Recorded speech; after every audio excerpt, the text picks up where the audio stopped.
Hello बच्चों, आज मैं तुम लोगों को अमोनिया चैप्टर समझाने जा रहा हूँ।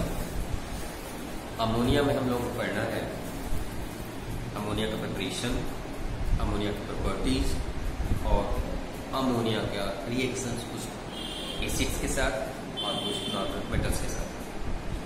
तो सबसे पहले अमोनिया का फार्मूला NH3 होता है। अमोनिया का मॉलिक्यूलर वेट होता है 17। अब अमोनिया के विषय में सबसे पहले अपनी बुक में हम लोग देखेंगे, दिया हुआ है प्रिपरेशन ऑफ अमोनिया में हमारी बुकों में अवेलेबल है लेबोरेटरी प्रिपरेशन ऑफ अमोनिया। तो लेबोरेटरी प्रिपरेशन ऑफ अमोनिया में देखो दिया हुआ है यहाँ पर बुक के भीतर हम पढ़ रहे हैं कि जब अमोनियम हाइड्रोक्लोराइड अमोनियम हाइड्रोक्लोराइड के साथ कैल्शियम ऑक्साइड का रिएक्शन कराते हैं, टेम्परेचर मेंशन नहीं किया जाएगा, तो ammonia plus calcium chloride plus water formation होगा, यानी NH4Cl plus CaO equal to CaCl2 plus NH3 plus H2। अब बता दें कि अमोनियम क्लोराइड और कैल्शियम ऑक्साइड का रिएक्शन जब होता है तो उसमें केवल टेम्परेचर हाई होना चाहिए, उसके अलावा कुछ भी नहीं। यानी बाकी रिएक्शनों में हम लोग को फिक्स टेम्परेचर मेंशन करना पड़ता है, फिक्स टेम्परेचर। बट अमोनिया के प्रिपरेशन में कहीं भी फिक्स टेम्परेचर मेंशन नहीं किया जाएगा। अब जब अमोनिया गैस प्रिपेयर हो जाएगी तो उस प्रिपेयर्ड गैस में कुछ इम्प्योरिटीज रह जाती हैं। उन इम्प्योरिटीज को रिमूव करने के लिए हम लोग बहुत सारे केमिकल्स का यहाँ पर यूटिलाइजेशन कर सकते हैं। बट इस बुक में जो अवेलेबल केमिकल्स हैं उन्हीं का नाम हम बोलने जा रहे हैं। इसमें लिखा गया है कि सबसे पहले ड्राई अमोनिया करना पड़ता है, यानी कि वेट अमोनिया को ड्राई करना पड़ता है। उस ड्राई अमोनिया को पाने के लिए उसको हम लोग कॉन्सेंट्रेटेड सल्फ्यूरिक एसिड से उसे पास कराते हैं। यानी कि अमोनिया जो प्रिपेयर हो गई है उसके भीतर मॉइस्चर है, उस मॉइस्चर को रिमूव करने के लिए हम लोग को क्या करना होगा, उसे कॉन्सेंट्रेटेड सल्फ्यूरिक एसिड के साथ पास कराना होगा। कंसंट्रेटेड सल्फ्यूरिक एसिड एक हाइग्रोस्कोपिक सब्सटेंस है, वो अमोनिया से वाटर वेपर को एब्जॉर्ब कर लेगी और उसके बाद जो बचेगा वो ड्राई अमोनिया। इसके बाद आते हैं हम लोग अमोनिया की प्रॉपर्टीज पढ़ने के लिए। तो अमोनिया की प्रॉपर्टीज में दो तरह की प्रॉपर्टीज होती है, पहले फिजिकल प्रॉपर्टीज होती है और उसके बाद केमिकल प्रॉपर्टीज होती है। तो फिजिकल प्रॉपर्टीज देखो, फिजिकल प्रॉपर्टीज में पहला लिखा हुआ है कि ये कलरलेस गैस है बट इसमें पंजेंट स्मेलिंग गैस। पंजेंट का मतलब अगर हम लोग सोचे तो तीखा स्मेलिंग गैस, जो हम लोग इस गैस को फील कर पाते हैं। जैसे पब्लिक टॉयलेट्स में जब हम लोग कभी जाते हैं तो जो तेजी से गंध एक आती है हमारी नाक में, वो होती है पंजेंट स्मेल, और उसी प्रकार की इसकी गंध होती है। लिखा गया है कि it is lighter than air, हवा से हल्की है, and highly soluble in water, water में बहुत ज्यादा सोल्युबल होती है। यहाँ पर लिखा गया है कि 1 volume of ammonia can dissolve 1200 volumes of water, यानी कि 1 लीटर अमोनिया कहीं रखी गई रहेगी तो 1200 लीटर्स ऑफ वाटर को अपने भीतर डिजॉल्व कर सकती है। हम जो बोले वो उल्टा बोल दिए, हमको बोलना चाहिए था कि अगर कहीं 1 लीटर वाटर रखा हुआ है तो 1200 लीटर्स ऑफ अमोनिया को अपने भीतर डिजॉल्व कर सकता है। इसी कारण इसे कहा जाता है कि highly solubility of ammonia. Next पर आते हैं हम लोग केमिकल प्रॉपर्टी। तो केमिकल प्रॉपर्टी में पढ़ेंगे कि अमोनिया एक है बेसिक गैस है। Why it is basic? Because it turns blue litmus red, या हम लोग सबसे अच्छा एग्जाम्पल देंगे because it reacts with an acid to form salt and water. It reacts with an acid to form salt and water. That's why it is called basic gas. Next portion है reducing property. Ammonia एक very strong reducing agent मानी गई है। एक reaction यहाँ दिया हुआ है, अगर हम लोग देखेंगे बुकों में अपने तो रिएक्शन अवेलेबल है। देखो यहाँ पर इस जगह पर हम लोग देख पा रहे हैं रिएक्शन। इसमें क्या लिखा हुआ है कि 3CuO plus 2NH3 is equal to 3Cu plus N2 plus 3H2O, जहां पर अमोनिया क्यूप्रिक ऑक्साइड को कॉपर में ऑक्सीडाइज कर देती है, ऑक्सीडाइजिंग एजेंट है ये। यहाँ पर आते हैं हम लोग कैटालिटिक ऑक्सीडेशन एक दिया हुआ है, जिसमें लिखा गया है कि अमोनिया ऑक्सीजन के साथ रिएक्शन करके नाइट्रिक ऑक्साइड बनाती है, यानी यहाँ पर भी अमोनिया एक ऑक्सीडाइजिंग एबिलिटी को शो करती है। अब हम लोग पढ़ते हैं अमोनिया की 2 तरह की होती है। अमोनिया की 2 तरीके हैं। पहला तरीका उसमें अमोनिया का बताने जा रहे हैं हम कि what is liquid ammonia, and दूसरा होता है व्हाट इज लीकर अमोनिया। तो हम लोग इन दोनों को डिफरेंशिएट भी करेंगे और इन दोनों के विषय में भी पढ़ेंगे। तो पहले हम लिक्विड अमोनिया की बात करें, when ammonia is cooled at high pressure and low temperature, then it gets liquefied and converted into liquid state. That liquid state of ammonia is called liquid ammonia. यानी कि अमोनिया को जब high pressure और low temperature पर ले जाया जाता है तो अमोनिया गैस लिक्विड स्टेट में कन्वर्ट हो जाती है, यानी कि गैस का लिक्विड स्टेट में कन्वर्ट होना लिक्विड अमोनिया कहा जाता है। अब दूसरी चीज, what is liquor ammonia? Liquor ammonia क्या होगी? In the concentrated aqueous solution of ammonia, the concentrated aqueous solution of ammonia is called liquor ammonia. इसका मतलब क्या हुआ कि अगर हम अमोनिया और वाटर का कंसंट्रेटेड सॉल्यूशन बनाए, कंसंट्रेटेड सॉल्यूशन बनाने का मतलब होता है कि हम लोग बहुत ज्यादा अमाउंट में अमोनिया लें और थोड़ा सा वाटर लें और इन दोनों को आपस में डिजॉल्व करें, तो जो कंसंट्रेटेड सॉल्यूशन बनेगा उस सॉल्यूशन को हम लोग कहेंगे लिकर अमोनिया। अब हम लोग कहने जा रहे हैं what is the difference between liquor ammonia and liquid ammonia. तो सबसे पहला, liquor ammonia is a solution of water and ammonia gas. Liquid ammonia में बोलेंगे it is produced when ammonia gas is cooled at high pressure. Liquor ammonia contains water, liquid ammonia does not contains water. Liquor ammonia forms at normal temperature and pressure, liquid ammonia forms at high pressure and low temperature। ये सारे differences हो गए liquor ammonia और liquid ammonia में। अब हम लोग आगे बढ़ते हैं। नेक्स्ट पोर्शन में हम लोग पढ़ने जा रहे हैं कि एक्शन ऑन कॉपर सल्फेट, यानी कि अगर हम लोग अमोनिया को कॉपर सल्फेट पर से पास कराएंगे तो क्या होगा। तो बुक में देखो अवेलेबल है, when ammonium hydroxide is slowly added to copper sulphate solution, a bluish white precipitate of basic copper sulphate is first obtained which gradually dissolves on addition of excess of ammonium hydroxide to form a deep blue. यानी copper sulphate से ammonia के solution को pass कराने पर सबसे पहले bluish white एक solution बनेगा जो बाद में डीप ब्लू में कन्वर्ट हो जाएगा। अब बता दें ये डीप ब्लू जो कन्वर्सन हुआ वो है क्यूप्रो अमोनिकल सल्फेट, जिसका नाम है cupro ammoniacal sulphate. Next, Nessler's reagent. ये नेस्लर्स रिएजेंट पूछा जाता है, देखो यहाँ पर लिखा क्या है, it is a solution of potassium micro iodide in excess of KOH, यानी इसका फॉर्मूला दिया है KOH ब्रैकेट में K2HgI4। तो ये नेस्लर्स रिएजेंट होता है। Ammonia comes in contact with this Nessler's reagent gives a brown precipitate, यानी अमोनिया को आइडेंटिफाई करने के लिए हम लोग नेस्लर्स रिएजेंट का यूज करते हैं। जब हम लोग नेस्लर्स रिएजेंट के संपर्क में अमोनिया को ले जाएंगे तो अमोनिया का कलर जो हो जाता है वो ब्राउन हो जाएगा, ब्राउन प्रेसिपिटेट फॉर्म होगी और ब्राउन प्रेसिपिटेट फॉर्मेशन से प्रूफ होता है कि ये गैस जो है अमोनिया। तो test, how can we identify ammonia gas in laboratory, अगर आएगा तो हमेशा नेस्लर्स रिएजेंट का हम लोग लिख सकते हैं।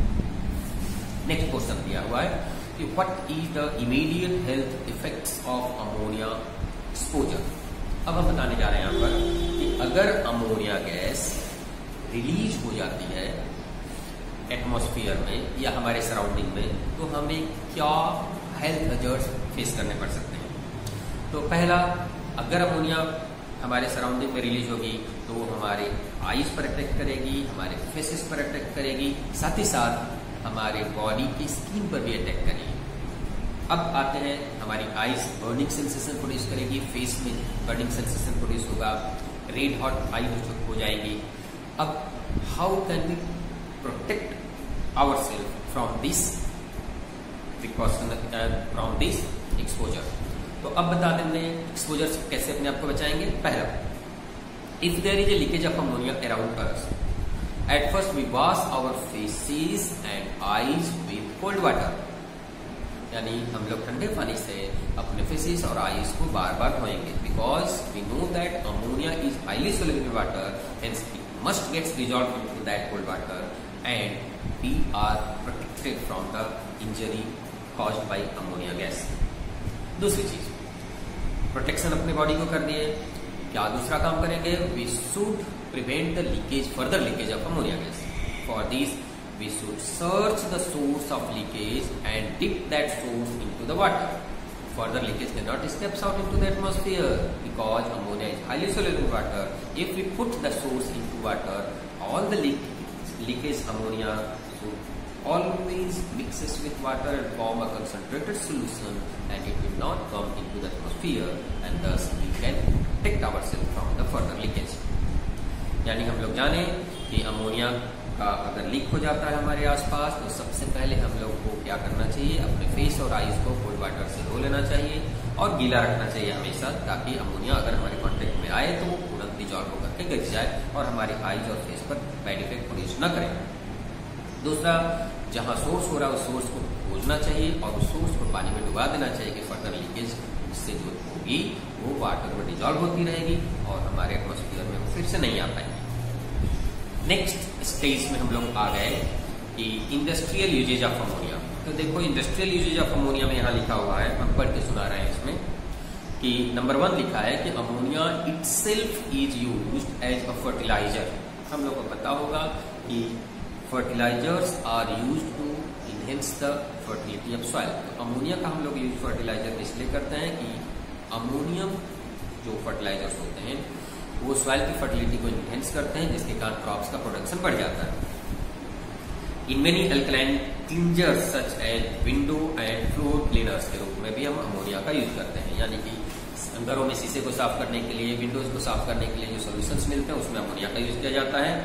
ग्रीस रिमूव करने के लिए अमोनिया का यूज किया गया है। यहाँ पर liquid ammonia use for the refrigerating agents, यानी कि रेफ्रिजरेटर्स में अमोनिया का यूज किया जाता है ठंडा करने के लिए रेफ्रिजरेटर को। आइस में मैन्युफैक्चरिंग कोल्ड स्टोरेज में भी अमोनिया का यूज किया जाता है ताकि वो बहुत तेजी से ठंडा करके सुटेबल टेम्परेचर प्रोड्यूस कर सके, जिस सुटेबल टेम्परेचर पर आइस फॉर्मेशन हो जाएगा। फर्टिलाइजर्स में नाम यहाँ दिया गया, देखो जो बनाए जाते हैं इससे अमोनियम सल्फेट है, अमोनियम नाइट्रेट है, अमोनियम हाइड्रोजन फॉस्फेट है एंड यूरिया है, नाइट्रिक एसिड वगैरह बनाए जाते हैं केमिकल्स। अब हम लोग आते हैं अमोनिया में नेक्स्ट स्टेप पढ़ने के लिए कि अमोनिया को लेबोरेटरी में प्रिपरेशन हम सीख गए थे। अमोनियम क्लोराइड से बनाया गया था कैल्शियम ऑक्साइड के साथ रिएक्शन कराकर। लेबोरेटरी के अलावा कॉमर्शियल प्रिपरेशन ऑफ अमोनिया हम लोग सीखेंगे अभी। तो कॉमर्शियल प्रिपरेशन ऑफ अमोनिया को यहाँ कहा गया है हैबर्स प्रोसेस। तो हैबर्स प्रोसेस क्या है इसको ध्यान से देखेंगे।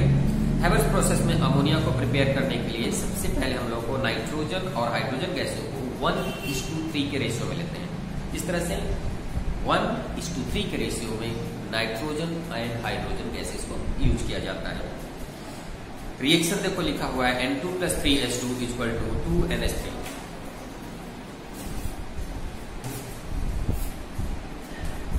N2 + 3H2 = 2NH3 और प्लस हीट है, ये heat energy 2.4 kilocalorie heat produce होता है। बट याद रखेंगे ये जो रिएक्शन को कहते हैं हैबर्स प्रोसेस। हैबर्स प्रोसेस, इस हैबर्स प्रोसेस के रिएक्शन में हमको यहाँ याद रखना होगा कि कंडीशंस क्या होते हैं। तो इसमें कंडीशंस में देखो लिखा हुआ है टेम्परेचर है 550 डिग्री सेल्सियस और प्रेशर है कितना 200 एटमॉस्फेरिक प्रेशर, यानी कि टेम्परेचर की जगह पर हम टेम्परेचर यूज करते हैं 550 डिग्री सेल्सियस एंड प्रेशर को यूज किया जाता है वो 200 एटमॉस्फेरिक प्रेशर। अब आगे बोले तो 550 degree Celsius temperature and 200 atmospheric pressure पर जब हम लोग नाइट्रोजन और हाइड्रोजन को 1:3 के रेशियो में रिएक्शन कराएंगे तो कौन सी गैस बनेगी, अमोनिया गैस बनेगी और ये कहा जाता है हैबर्स प्रोसेस। याद रखना हैबर्स प्रोसेस में कंडीशन अलग से भी पूछे जा सकते हैं या पूरा का पूरा प्रोसेस पूछा जा सकता है। तो प्रोसेस में देखेंगे nitrogen and hydrogen when comes in connection in the condition temperature 550 degree Celsius, pressure 200 atmospheric pressure, ammonia and some amount of heat is produced. But most important thing is catalyst is also used during this preparation, and the catalyst is iron powder catalyst and also a promoter molybdenum is used. That means catalyst हम लोग iron powder को लिखते हैं, उस catalyst के द्वारा इस reaction की स्पीड को हम बढ़ा सकते हैं, लेकिन फर्दर अगर हमको स्पीड बढ़ानी पड़ती है प्रोडक्शन की, तो उसके साथ एक प्रमोटर यूज किया जाता है और प्रमोटर का नाम है मोलिब्डेनम। तो पहले बता दें, कैटलिस्ट तो हम लोग को पता होगा क्या होते हैं। कैटलिस्ट और chemical substances which increases the rate of a chemical reaction without altering the composition. लेकिन यहाँ प्रमोटर मोलिब्डेनम यूज किया गया है। तो प्रमोटर क्या होते हैं? Promoters are those substances which further increases the rate of a catalyst, यानी कि प्रमोटर वैसे सब्सटेंस होते हैं जो कैटलिस्ट के रेट को भी इंक्रीज कर सकते हैं।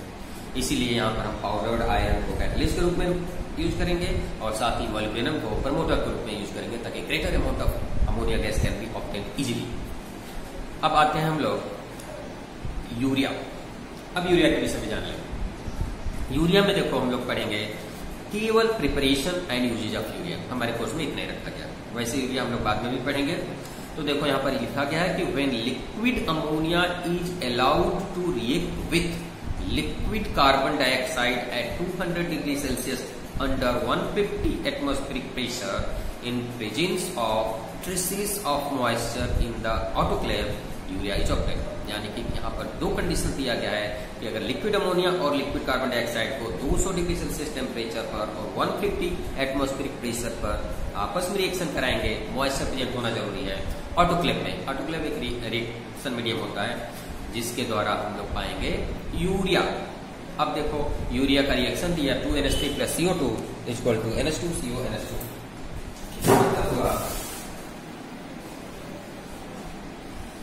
Urea 2NH3 + CO2 = NH2CO NH2। ये है यूरिया। तो हम बता दें यहाँ पर इसके रिएक्शन में एटमॉस्फेरिक कंडीशन क्या रखा गया था? तो टेम्परेचर रखा गया था 200 डिग्री सेल्सियस और प्रेशर रखा गया था 150 एटमॉस्फेरिक प्रेशर। अब आते हैं नेक्स्ट पोर्शन। तो रिएक्शन में याद रखेंगे कि 2 स्टेप्स रिएक्शन हमारे बुकों में लिखा हुआ है। हम सीधा फाइनल स्टेज में बताएंगे। हमारी बुकों में लिखा है कि इनके रिएक्शन के बाद NH2COO NH2 बना गया है और उसके बाद ammonium carbonate is decompose to produce urea. अब यूजेज में हम बताने जा रहे हैं क्या पढ़ना है। देखो तो यूजेज में जो हम लोग को पढ़ना है कि यूरिया का सबसे पहले यूज हम लोग करते हैं एज ए फर्टिलाइजर।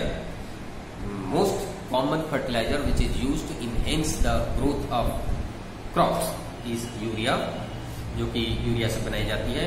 दूसरा इसके द्वारा हम लोग बनाते हैं with the formaldehyde it gives methylene.